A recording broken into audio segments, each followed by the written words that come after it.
Hi, it's Roa, and this is UTMental Week 3, and the topic of this week is mental illnesses and stigma. And as a part of this week, we are hoping to get you talking about mental illnesses and tell us your own experiences and ways to reduce the stigma around mental illnesses. To me, one of the biggest problems with the stigma that surrounds mental illnesses is the fact that it prevents individuals from seeking treatment for mental illnesses, and the lack of acceptance in the community that results from the negative connotations that come with mental illnesses. That stigma that surrounds mental illnesses really prevents individuals from talking about their illnesses and feeling like they have to hide it away because they won't feel acceptance within their own community. And this is really harmful because essentially it prevents them from seeking medical. And the dangerous thing about this is we know that mental illnesses are treatable.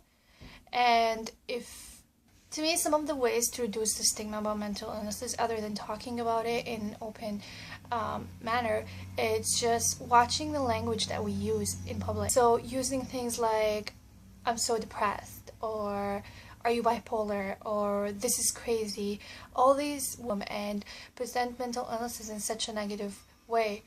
When we refer to things that we consider stupid by medical terms that describe mental illnesses, what we're really doing is belittling the subject of mental illnesses and making that individual uncomfortable and not likely to share their story and not likely to seek treatment. You saw in my first video I shared the reason why I joined this project and the mental illnesses effect on my life. One of my dear friends was diagnosed with depression, and that really encouraged me to learn more about mental illnesses. And what I found out is that 20% of the Canadian population experiences depression.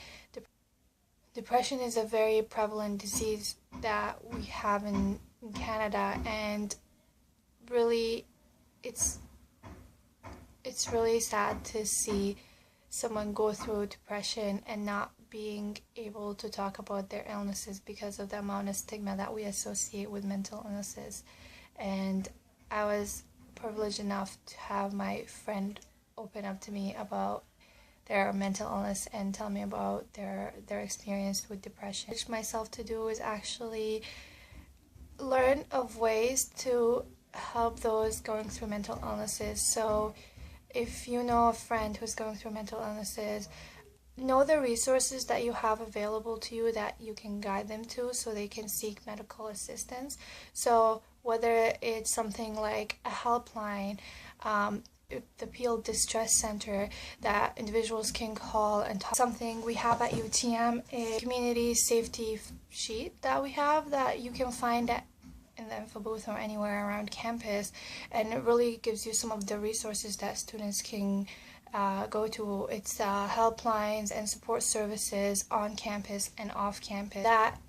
To comment, like, and subscribe to this video and share it with your friends, and check out the previous video done by Nolan, and come back tomorrow for Greg's video about mental health and stigma.